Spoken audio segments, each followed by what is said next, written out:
To my surprise, y'all, when I searched COVID-19 in the romance category on Amazon, there were hundreds of results, y'all. Y'all wouldn't believe it. The virus may spread quick, but these smutty writers, they work even freaking quicker. Like, I literally am under the impression that some of these writers literally saw the words quarantine and they're like, you know what? I'm just gonna write about people having sex during it. You know what I'm saying? I discovered a 3-book series written by a prolific author named Kitty Jones. And Kitty Jones, she's pretty rad. She wrote a 3-book series about quarantine, okay? It's maybe called the Quarantine series. So essentially, this is a 3-book series that follows a woman and a man in quarantine and they bang. It's actually not like a book, it's more of a novella type thing, but whatever. So the series comprises of a couple of books. The first book is called Quarantined with the Cowboy. As you can imagine, he is probably a cowboy, but I decided I would rather read about someone different. I just made a video where I talked about a cowboy, and to my delight when I saw it, y'all, Quarantine with the Lumberjack. I didn't know that lumberjack was one of those sexy things that people were into these days. But I'm into it. He cuts wood. He maybe is like racist. Basic outline at the beginning of this book is that we have a main woman lady. Her name is Luna. She is finishing up getting her master's degree, and so she's working on her thesis. And for her thesis project, she is up in the mountains interviewing people in like local mountain life and like seeing what it's like living in the mountains and being in the community and whatever the frick. So it starts out and she is interviewing some freaking old woman. Chapter 1. What would you say is the best thing about living in a small town? Luna pushed her glasses up her nose. Carolyn Reynolds was a kind-hearted woman who was obviously nervous about being interviewed, especially by someone she didn't know very well, or at all. So this old woman is so stupid. My grandson is a lumberjack, she says. I like the segue and I'm ready to hear what she has to say about it. He built me a cabin on my land. He comes up every week and brings me food and supplies. Why is she like that? She said, a lumberjack grandson. Ooh. A new virus had been quietly spreading throughout the world. Okay, it was not quiet, but people didn't freaking care because it was in a foreign country, and I think it was probably because people are low-key racist and they don't care. Is that a hot take? I don't know. At that exact moment, guess who showed up? The door to the cafe jingled and Luna tried not to gawk at the tall, handsome, and slightly scary looking man that walked in. Like scary in like a way where it's like he could rip my body in half because he built several homes and he's a lumberjack, or scary in the way where he's like, hello! How long had it been since she was with someone who made her heart go pitter-patter? More importantly, how long had it been since she was so wet she could feel it dripping on her thighs? Is she sitting in a puddle? It says dripping on her thighs. It shouldn't be that way. Luna, girl, you need to get some stuff checked out. So, Carolyn, she said, tell me about your family. Do you have a lot of time to spend with your grandson? You said he's a lumberjack. While the lumberjack is right there, she's like, you said he had a sexy lumberjack, right? Not that he's here or anything. To her surprise, the burly-looking man from the doorway had moved over and I was standing beside Carolyn. Yes, the man said, I am. I did really like that part because not only does it confirm that he is a lumberjack, because these like 3 or 4 pages at the beginning, I was really confused. I was like, is this guy a lumberjack? Like, he's burly, he built a house, but like, I need to hear like he is a lumberjack, because if I don't, I'm not gonna know what's happening. Chapter 2. This isn't lumberjacks POV. Now, they never say that it's lumberjacks POV, and I don't want to tell you how long it took me to figure that out, but I was really confused. The woman couldn't have been older than 25. Maybe she was 26, but he doubted it. Brody eyed the girl as she shoved her glasses up her nose. Girl, you gotta get new glasses, straight up. Brody, Grandma said, it's not time for you to pick me up yet. And he thought for just a second, about to explain why. Wait, that doesn't make any freaking sense. He thought for just a second, about to explain why he'd come early. Okay, I need to think this through, because sometimes I think that it's a typo and it's not, and then I just get embarrassed. He thought for a sec. It's a typo for sure, right? Change of plans, he said. There is a stay-at-home order issued. I've got to get you back to the house. No one is allowed to leave anymore except for essential items. They had a couple of hours before everything really kicked into effect, but he knew the coffee shop would want to start closing up, and this would give him a chance to get everything that Grandma needed before things started to shut down. She looked worried, but not as worried as the girl sitting across from Grandma did. Brody's parents had passed away in a car accident years ago. Grandma and Grandpa had raised him themselves, taking special care of him throughout the years. Now, even though his grandmother lived on her own, Brody was still very careful about what she did. Call him overprotective or bossy, he didn't care. He had to look out for her because Grandma was very precious to him and very important. I do really like how this book paints like not wanting your grandmother to get killed by a deadly virus as like a heartwarming thing and not just basic human instinct. A stay-at-home order, the girl asked, looking up at him. She blinked. What does that mean? Oh, I'm sure it's nothing to worry about, dear, Grandma said. Right, Brody? She looked at her grandson with a look he knew all too well. Grandma wanted him to reassure the girl that everything was going to be okay. Unfortunately, he couldn't do that. He is single-handedly fighting that friggin' virus with his axe. What happens at midnight? Everything closes, except for grocery stores, gas stations, and the post office. Really? She whispered. Really? I don't like how this book portrays the way that this virus spread as something that happened like freaking overnight. Maybe it did for some people because they were irresponsible, but it's weird to read a book where it's like, oh no, all of a sudden there's this virus and all of a sudden all this stuff is going, like, shut up, Kitty Jones. What are you talking about? She looked worried, and he didn't blame her. The virus was something no one really knew very much about, and honestly, he didn't want to mess around with it either. She stood up and started to reach for Grandma, but Brody shook his head. No touching, he said. What? Luna looked surprised. He wanted to kiss the damn look right off her face. What? Social distancing? ? He said. Surely you've heard of it. Oh, right, Luna said. But she spoke in a way that made him think she always had her head in a book. You know that way where somebody says the word, oh, right, and then they know that you like to read? So Luna decides it's time to dash the frick out of here. There's something you aren't telling me. It's just that I'm worried, Grandma blurted out. About what? Brody was surprised. Grandma rarely worried about much of anything. It's just, Luna. What about her? He tried to keep his voice even, like he wasn't feeling totally attracted to that random graduate student. There's an accidental typo here, and she says, I know you're attracted to her, just keep it in your parents. It's obviously an accident. But, like, if it wasn't, what is this grandma trying to say? Because his parents are dead. We find out that he's been having sex with, like, a dead corpse all this time. Does that mean she's single?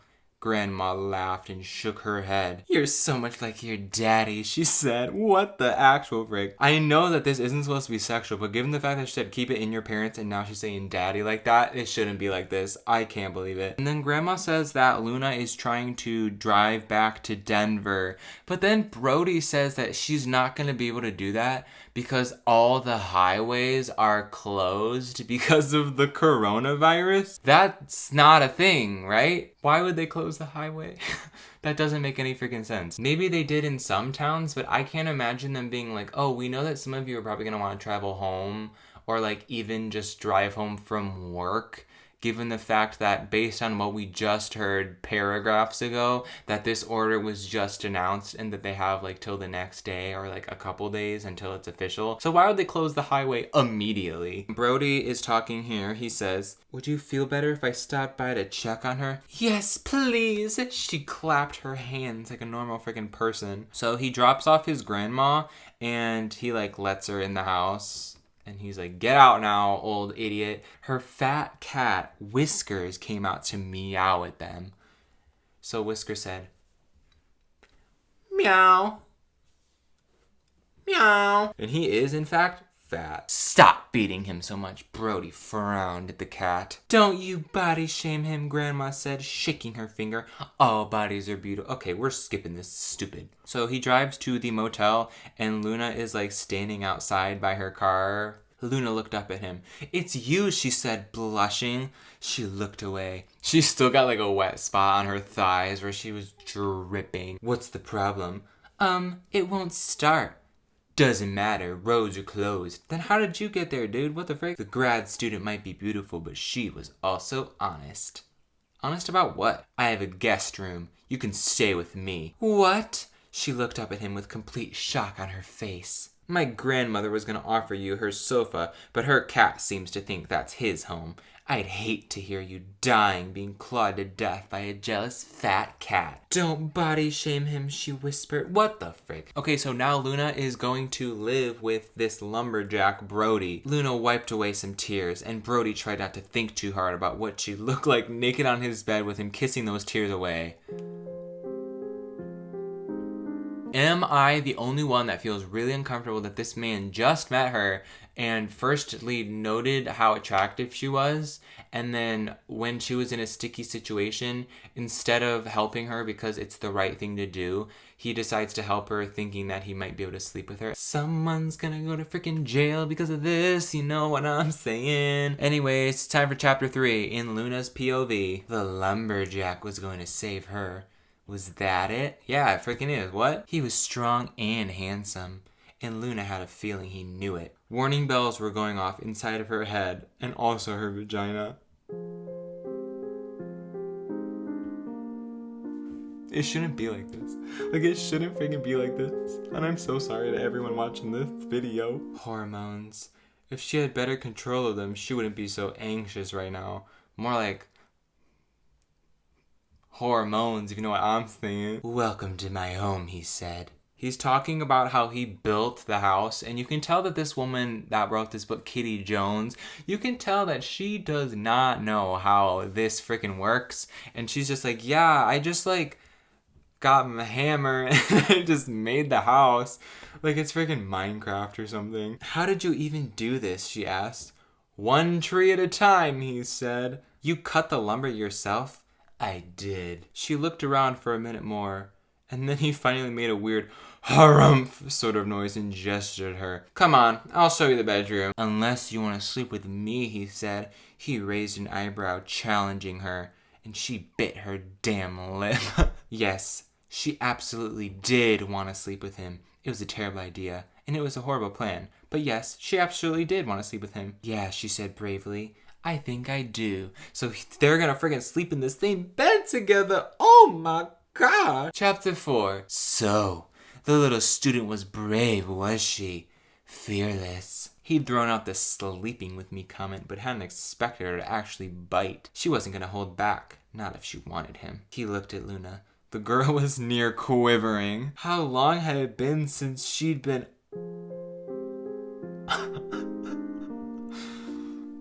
I'm not gonna say how long it's been since she did anything, but I will say if I said it, I would be demonetized for freaking sure. He'd tie her up, kiss her, play with her. He said he'd make her beep until it was time for quarantine to be lifted. Girl, what the frick? It shouldn't be like this. It shouldn't be. This girl should be doing like tie-dye crafts in her tub, getting plants and stuff. Like at this point during quarantine, I was like crying, honestly. I don't know why she's like all excited about this. They didn't even wait a minute. They're like, you know what? We let them read 20 pages without us banging. It's time. He was worshiping her, loving her, adoring her. He kissed her over and over. He reached for her bottom and gripped it. He growled, fisting her hair, tugging it back. Her eyes popped open and she looked up at him. "Until this ends," he murmured, "you're mine. No backing out." "No backing out," she agreed. Of course he freaking growled, because what the frick. He kissed her again, and this time he lifted her easily into his arms. She wrapped her legs around him, gripping him with her thighs, which are still wet, by the way, and he carried her to his bedroom. How long has it been? He expected her to play coy or play dumb or give him the runaround, but she didn't. She gave it to him straight. Everything about this is straight. 2 years, 6 months, and 3 days. You, 2 years, 12 months, 365. Okay, hang on a second. You're telling me, right? Literally, they memorize how long it's been since they had sex. Is that a thing that people do? Are they counting it like every day? Like, oh wow. Anyways, she said, that's 4 years. What happened 4 years ago? He got laid. That's what happened, girl. You're a quick study. Get naked, he said. Whoa. Okay. Like, I don't know what kind of life y'all be living out here, but good for you, I guess. Patience, he growled. Patience. More, she responded. He nipped at her breast. That does make me really upset because Kitty Jones could have said nipped at her nip, but she friggin' didn't. So they start doing some explicit activities, which I'm not gonna read because I spent all the money that I've ever made on YouTube during quarantine, so this needs to be monetized. But there are a lot of words that are said and a lot of descriptions. Anyways, it says he couldn't resist any longer. He grabbed a condom from the nightstand and he sheathed himself. Okay, first of all, I do appreciate that they're having safe sex because I've read books like this before and they don't. And then all the time it's like, oh wow, there's a baby and we're gonna have to abort it. I do just like how it said he sheathed himself because I have never heard that ever. And I don't want to hear it ever again. But also, like, what the frick, Kitty Jones? You could have edited that out. He didn't know her at all. Yet he could tell that when it came to her sexuality, she felt free. She exuded confidence and comfort. So they finish up doing whatever the frick they just did. That was, wow, exactly, she whispered. He wanted her to know that that was special. What was special about that at all? They literally just like immediately met and then had like a hookup and now they're like, that was special. And it's only special because he was sheathed, I guess. Chapter 5. When Luna woke up the next day, it took her a few minutes to figure out where she was. It felt nothing like the uncomfortable motel bed she'd been sleeping in as of late. No, this bed was much different. Softer, bigger, more wonderful, more filled with naked men. She rolled over and saw him there. The lumberjack. Oh, I forgot he is a lumberjack. Then it all came rushing back to her. There was a virus and they'd been quarantined. She didn't know who in town had gotten sick or what life was going to be like in the future. But she did know she was going to be getting sex on demand. She was sore. All of her boobie hurt. Wait, what? Oh, it's his body. Even in the morning, he was lovely to look at. Big and muscular. I forgot, he's big, and he's a lumberjack. Thank God she reminded me, what the heck. She spun around, and there stood Brody, big, tall, and dominating. Every time anyone says anything, I immediately am like, is this guy big or strong? And then I just like how she continues to reassure it. He kissed her until she forgot that she'd been hungry. He kissed her until her stomach growled. Wow. Not just the bad boys growling this time. Chapter 6. Brody's POV. We're 60% of the way through the book, by the way. The two of them had settled into a strange sort of routine. He still had work to do, and he had to check on his grandmother. Each morning he'd go to her house and check up on her and Whiskers. The two of them were always fine. Except for the cat, he's fat. When he got home, he'd greet Luna at the door and immediately have sex with her. I do appreciate Luna because she went from working hard on that thesis to working hard on that Venus. He'd had her over the couch, on the porch swing, and even on the hood of his SUV. He'd made love to her in the shower and on the stairs, and once they'd had sex in the gym. He couldn't keep his eyes or his hands off of her. I don't like how it said he'd had her in these different places because it kind of just sounds like it's like a barbecue. He didn't want life to go back to normal. He didn't want that at all. He only wanted her. So then there's a scene where like he like went to go do something with his grandma or something, and then they start to like talk on the phone, but it's like sexy. And then she says, I'm on the porch swing, naked. He knew how she looked. She looked perfect. Soon, he growled. Pinch your Okay, you know what? We're not reading any of that because I don't even think I can read a single sentence. You know how earlier we saw that cat and he was fat? I will say, in this scene, there is another cat and it is fat. Also, stanky. He says, are you gonna beep, my pretty girl? And then she did. Anyways, let's read the next chapter. Chapter 7. I don't know who the frick's POV it is because they never friggin' said. So tell me about this gym?" she asked him one day. "What about it?" he asked. "You're a lumberjack." "Oh, yeah, he is. I do a lot of heavy lifting at work. I'm just so big." He didn't say that, but he is big. How does he get paid for being a lumberjack? What does a lumberjack do for income? Does he just cut down trees and sell them? Or does he make people houses? She'd wondered if he'd ever put a pole in his gym. It seemed silly and almost trite. But oh, she loved to see Brody dancing on a pole. This lumberjack, not only is he in fact very large and a lumberjack, but he's a stripper also. Would he dance on a pole for her? What if she asked really sweetly? "We practiced chair dancing and lap dancing and spins," she chuckled. "You'd be surprised at how hard all of these things really are." "Let me show you," she laughed. She said, "Let me show you." "Not freaking funny, idiot." She grabbed a folding chair. Then she set it in the center of the room. She looked around. They needed music. Her phone was in her pocket, so she pulled it out, selected a song, and set the phone down on a shelf. We never find out what song it is, but I do wish, just to make this situation more awkward, that she would have been like, "I need music. I guess I'll just sing." And then the scene, she's like, "I'm off the deep end, shallow." She didn't consider herself to be particularly pretty or whimsical or good. Luna was moving in time with the music. She was enjoying herself. And she was loving everything about how she felt in that moment. She liked the way she felt, a little bit wild, and a little bit crazy, and a little bit like she was a little bit naughty. How many little bits are there in that sentence? Without a word, she leaned forward and stuck her tongue out. I understand that it's supposed to be like they're like making out, but it just the way that that's written is like she's just sitting there, she's like... He groaned. He grabbed her hair and Kitty Jones has let me down so many times. Chapter 8. If Brody had to watch one more damn news report on the virus, he was gonna die. When it ended, it would mean that Luna would return to real life. She had other things to do, like a master's degree and a job and a thesis. He shut off the TV and walked around his house. He was feeling gloomy, and he didn't want to talk about his feelings, because he's done a lot of that in this book so far. That was literally the whole chapter. Chapter 9. Somehow, between sex and snuggling and working out in the lumberjack's in-home gym, she finished her thesis. The best part? It was good. At least she thought it was. But not as good as that penis. He walked inside and came up behind her. When he kissed the side of her neck, she meowed like a damn cat. What does that mean? So he's like, first of all, he's like sad in the chapter before, so he's like kind of sad. He like walks in, he's like...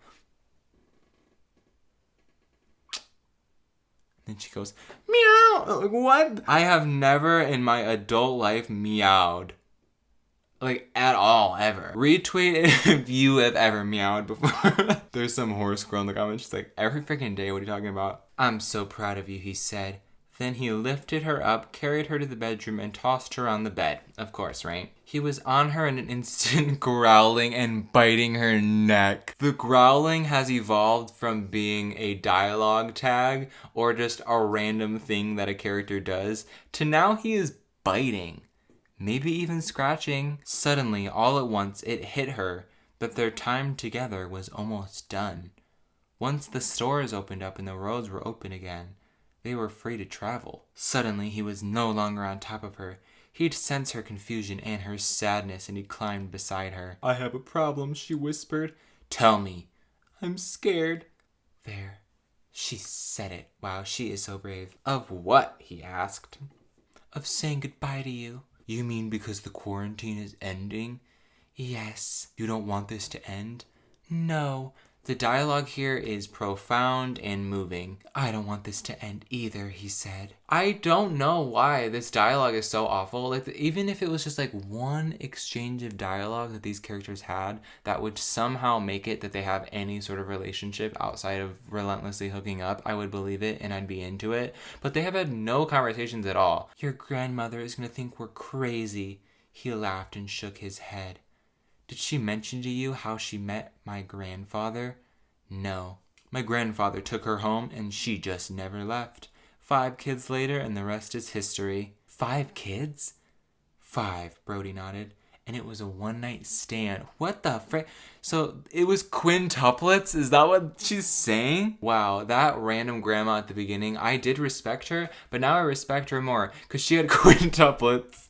Good for her. Her heart swelled and she shook her head because she did not want to cry in front of him. Not over this. Brody, are you saying you want to date me? I'm saying I want more than that, sweetheart, but I'm willing to take it one day at a time. Let's just not say goodbye, okay? Okay, she whispered. She didn't want to say goodbye either. Not to Brody, not to the man who made her heart sing and her vagina scream. It didn't say that, but I wish it had. He was just as enamored with her as she was with him, and that was honestly kind of wonderful. Epilogue. She graduated with honors, and then Luna packed up all of her stuff and moved to the mountains to be with Brody. She hadn't been expecting to fall in love with a guy like him. She hadn't been expecting to fall in love with anyone, actually. But she'd found him, and she couldn't believe how lucky she was. Her lumberjack. Oh, yeah, he's a lumberjack. He was tall and fit and muscular. Oh, wow, I forgot that too. She wrapped her arms around him and kissed him. Hey, beautiful, he said, kissing her softly. Hi, handsome. I missed you. Missed you more. Impossible. This dialogue is absolutely freaking brutal. She ran her hands up his chest and wrapped her arms around his neck. What did he do in this book besides just grunt, groan? He was sad for a minute and then have sex. That's all he ever did. And now it's supposed to be like a big triumphant thing that they're together. And I don't freaking buy it, girl. I love you, he whispered. And when Luna looked up at Brody, she knew that he meant it. She never says it back to him, so that's a little bit concerning. But Luna knew that the two of them were about to embark on a wonderful adventure, and she couldn't wait to get started. Just her and her lumberjack. The end. In the About the Author section, it says, Kitty Jones writes stories about naughty girls and their dominant daddies. Dominant Daddies is with 2 capital D's. And there's a preview of The Doctor's Naughty Little, but it doesn't say what. The Doctor's Naughty Little what? And on top of that, there's another sampler for punishing the babysitter. Retweet if that babysitter better get punished. I think this book was interesting because it was clearly written in like a week because there were several typos and it wasn't nearly as edited as I think it should have been. So the writing style was repetitive and dumb, but I don't think that this is supposed to be anything spectacular. I just think that these books are fun for the people who enjoy them. Do I want to ever read them ever again anytime soon? Absolutely freaking not. And I do think that I want to take a break from reading these for a while just because I'm freaking over it straight up. I just feel like this is a way to fantasize about sexual things and it's not supposed to serve as anything more than that. And I don't think it's fair to review it as anything more than that. But I still think it's funny, but whatever. I think now is the time to tell you my alias is Kitty Jones. I'm into dominant daddies.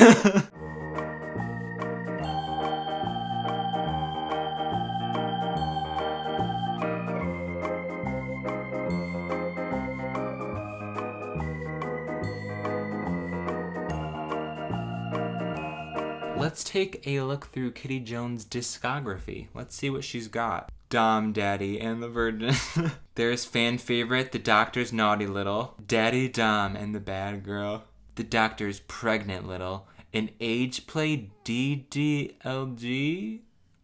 What is that? Oh, DD is probably Dominant Daddy.